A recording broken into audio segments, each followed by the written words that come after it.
Segundo o Ministério da Saúde, em 2023, pela primeira vez na história, houve mais registros de ansiedade em crianças e adolescentes do que em adultos aqui no nosso país. É uma realidade. Os mais jovens estão expostos a problemas de saúde mental. E grande parte desses transtornos vão surgir antes dos 24 anos. No segundo episódio da série Dignidade Mental, nós vamos ver que qualquer criança pode desenvolver uma doença mental. Mas são as crianças em situação de vulnerabilidade que sofrem mais com isso. Desde quando bate aquela ansiedade, porque eu tenho ansiedade. Aí bate pela ansiedade, algumas falam com a falta de ar. Esse jovem ainda nem saiu da adolescência, mas já enfrenta problemas de gente grande.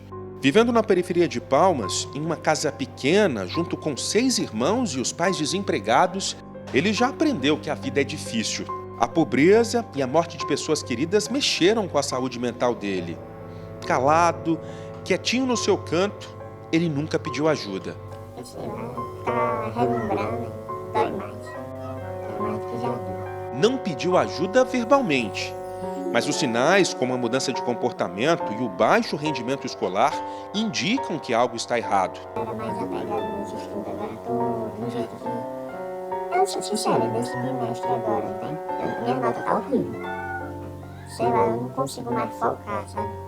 Eu tento focar naquela matéria, mas não tô conseguindo. A escola, ela é um ótimo termômetro também para medir como essa criança está, né? A escola pode ter feedback sobre as interações sociais, mas principalmente sobre desempenho. Se é uma criança que sempre foi tranquila na escola e do nada começa a apresentar questões escolares, precisa ser observado. Crianças que são expostas a situações de negligência, de abuso, de violência, então elas estão em risco de desenvolver agravos de saúde mental no futuro. Daí a gente vai passando ao longo da vida, quando chega na adolescência, o uso de substâncias é um fator de risco que pode influenciar a expressão da depressão. Em lares em situação de vulnerabilidade, outros membros da família também podem estar adoecidos. Isso prejudica que a criança receba a ajuda necessária. É por isso que o apoio da comunidade escolar é fundamental. Tem que ter esse olhar para ver o que está acontecendo, né? Ela está sofrendo bullying? O que está acontecendo que ela não está querendo participar ativamente dessas atividades, né? Porque a criança quer brincar, ela quer participar, ela quer interagir, ela quer aprender. E nesse momento tem alguma coisa, algum fator, né, que pode estar atrapalhando ela ter esse desenvolvimento. Divulgado no ano passado, o estudo do programa Adolescente Saudável mostrou que a pobreza, a violência de gênero e o preconceito são fatores de risco para doenças mentais nos mais jovens, sobretudo nas meninas. Realidade que o Centro de Defesa dos Direitos da Criança e do Adolescente acompanha com preocupação no bairro Taquari, um dos mais populosos de Palmas. A SEDECA hoje atende 120 crianças e adolescentes na faixa etária de 11 a 15 anos e eu posso te afirmar que 70% dessas crianças têm transtorno mental. E esses transtornos mentais são ocasionados por diversas violações de direitos, principalmente racismo, gordofobia, violência sexual, maus tratos, não tem acesso a esporte, não tem acesso a lazer, não tem acesso à profissionalização, que são direitos necessários para, inclusive fortalecer a dignidade da saúde mental desses meninos e meninas. A capital do Tocantins inaugurou, no fim do ano passado, um centro de atenção psicossocial infantil. O espaço é colorido, lúdico e atende pacientes com até 18 anos por livre demanda. Basta chegar aqui para receber ajuda. O que falta, segundo o SEDECA, é garantir mais acesso e a continuidade do tratamento. Nós sabemos que Taquari não tem serviços ofertados no próprio Taquari para essas crianças e adolescentes que têm sofrimento mental. E a maioria deles são encaminhados para os programas que ficam aqui no centro.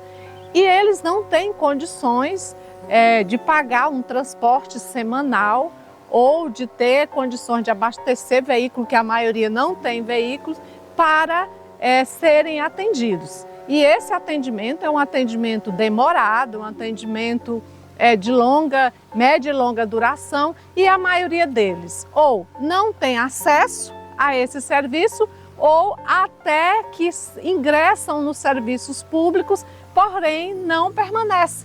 a média é de 2 atendimentos para cada criança e adolescente. Então esse é o maior problema. Nós temos um grave problema de saúde mental que basicamente acomete a esses meninos e essas meninas, porém não tem um acesso, e o acesso, quando existe, é extremamente precário. Ou seja, os meninos e as meninas estão numa situação de saúde mental muito grave que vai cada vez mais deteriorando. 2019, um passado nem tão distante assim.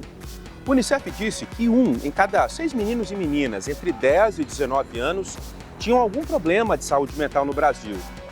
Veio a pandemia. As medidas de proteção, como o isolamento social e o luto pelas milhares de mortes registradas, pioraram ainda mais esse cenário. Prova disso são os dados da Rede de Atenção Psicossocial do SUS. Em um recorte de 2013 a 2023, no ano passado, houve mais casos de ansiedade em crianças e adolescentes do que em adultos. É a primeira vez na história que isso acontece. A ansiedade é natural, é uma emoção que todos nós sentimos, certo? E a partir do momento que ela se torna disfuncional? A partir do momento que aquela criança ou aquele adolescente, ele começa a ter prejuízos com aquele sentimento. Ou ele criou pensamentos e pressupostos que fazem ele acreditar e ver o mundo de uma forma disfuncional. E por isso gera um adoecimento. Esse sofrimento é tudo que a criança pode ter prejuízo. Por exemplo, nas relações sociais, ela não consegue interagir, ela vai ter prejuízos, porque se ela não consegue interagir minimamente com as outras, ela passa a não desenvolver habilidades que ela precisa desenvolver. Até os 24 anos, você tem 80% dos quadros psiquiátricos iniciando nessa faixa etária. Da mesma forma, 50% dos quadros psiquiátricos começam antes dos 14 anos. Então, estamos falando aí de crianças e adolescentes no início da vida, né? Nós temos inclusive quadros de depressão, ansiedade em pré-escolares, não? Então crianças até mais novas, entre seus 3, 4, 5 anos, elas também podem adoecer por um quadro de ansiedade, de depressão ou outros transtornos psiquiátricos. Eles acontecem em diferentes pessoas, independente até de classe econômica, classe social. É claro que nós temos alguns fatores de proteção. Então, a criança que recebe os cuidados adequados, que tem amor, recebe amor e carinho dentro de casa, que não tem privação, por exemplo, em relação ao alimento, à educação, essa criança tem um fator de proteção a mais. Ainda assim, essa criança está sujeita ao adoecimento psiquiátrico, muitas vezes até por um determinismo genético, né? Uma criança que já tem uma predisposição genética ao adoecimento. Lembra que eu falava da pandemia? Já existem estudos indicando que problemas de saúde mental desse período podem ser mais persistentes em adolescentes que não receberam tratamento. E existem ainda outros fatores de risco, como a dependência das redes sociais, excesso de telas, bullying e outras violências. Excesso do uso de telas pode levar ao aumento da ansiedade, a sensação constante de tédio. Então é importante que os pais participem ativamente da vida dos filhos, das crianças, para observar se tem ou não alteração de comportamento. Se aquela criança está com o mesmo rendimento, se demonstra alegria, se demonstra estar ativo, né, participando das atividades tanto de casa quanto da escola, ou participar das atividades que tem em grupo com os amigos. E qualquer mudança nesses comportamentos deve servir de sinal de alerta para os pais. Subo a montanha da vida, empurrando a perder a liberdade, mas a sociedade sempre me atrapalha, sufocando meu desejo de ser quem sou. Como um girassol, tento florescer e irradiar alegria, mas sou sufocado pelas exigências da sociedade. O tempo passa como um abutre, destruindo o pouco que me resta. Preso em uma existência sem sentido, proibido de ser eu mesmo, anseio por uma vida justa e plena, onde minha liberdade seja respeitada. Persisto na luta por um futuro melhor, esperando o dia em que poderei ser verdadeiramente livre. Esse texto foi escrito por esse garoto de 13 anos que tem diagnóstico de transtorno do espectro autista e transtorno do déficit de atenção com hiperatividade. Há quase 2 anos ele precisou abandonar o trabalho terapêutico por causa de uma mudança no plano de saúde. Na psicóloga, a gente costumava conversar sobre vários assuntos, tanto relacionados a problemas que eu estava tendo, como assuntos que eu gostava. Eu sinto muito falta também do meu terapeuta social, porque eu tinha sessões com ele e a gente conversava também sobre coisas do dia a dia e também conversava sobre situações sociais, tanto as que eu tinha gostado como as que eu tinha tido dificuldade de encarar. Sem acesso ao tratamento adequado, a saúde mental dele ficou comprometida. Até fazer amigos na escola ficou mais difícil. Eu costumo ficar sozinho nas aulas, então eu não tenho que pedir ajuda. Às vezes, quando eu tenho dificuldade, eu fazer trabalho normalmente, eu tô tendo que fazer sozinho. E quando você fazia terapia, você não tinha esse problema? Não, porque eu tinha mais facilidade de interagir com as pessoas e pelo menos pedir ajuda numa pergunta que eu não tinha entendido para fazer um trabalho em grupo. A mãe recorreu à justiça contra a medida do plano de saúde de cobrar pelas terapias que fazem parte do tratamento. Ela alega que foi surpreendida pela alteração do plano e que a família não tem condições de pagar. Quando eu soube que eles iam cobrar as terapias, aí foi o problema. Porque as terapias são caras. Porque a doutora, por exemplo, ela pediu 4 sessões de psicóloga por semana, 2 de TO, 2 de psicopedagoga, 2 de comportamental. Ia ficar em torno, na época, de R$4.000 só de coparticipação. O caso está se arrastando e a família espera por uma decisão. A minha advogada, ela pediu para que nós fôssemos, que se voltasse o plano anterior, para que ele tivesse chance, para que ele pudesse ter a chance da terapia. E pediu uma liminar. Enquanto não fosse decidido quem estava certo e quem estava errado, que ele não ficasse sem tratamento. O juiz que está no processo, ele disse não a liminar. Não, ele não concedeu um tratamento, mesmo sendo uma questão de saúde urgente. Enquanto a justiça não decide sobre o caso, essa mãe vê o quadro clínico do filho piorando a cada dia. A saúde mental do meu filho está péssima, está péssima. Então, assim, o que acontece quando uma pessoa da família não tem a saúde mental boa? Afeta a família toda, afeta a família inteira.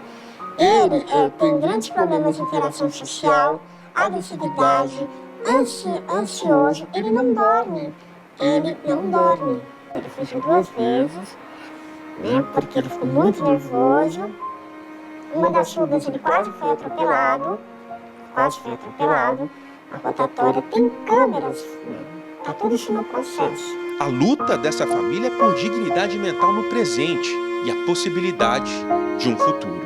Eu quero ser criminologista e eu queria que quando eu crescesse eu fosse livre. Eu queria poder ter vários amigos e também poder sair quando eu quisesse fazer as coisas que eu gosto sem me preocupar se as pessoas vão me julgar.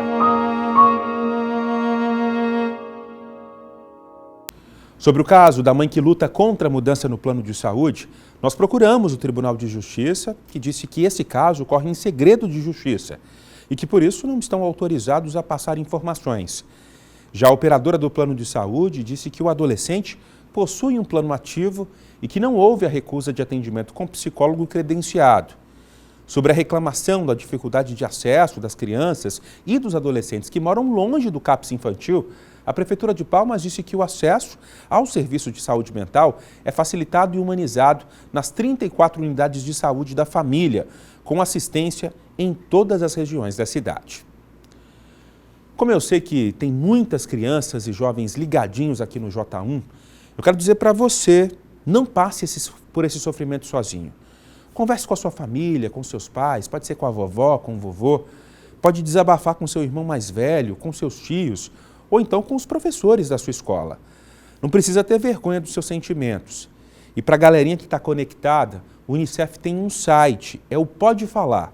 É um canal de escuta que funciona de segunda a sábado, das 8 da manhã às 10 da noite, para jovens de 13 a 24 anos. O endereço está aqui na tela.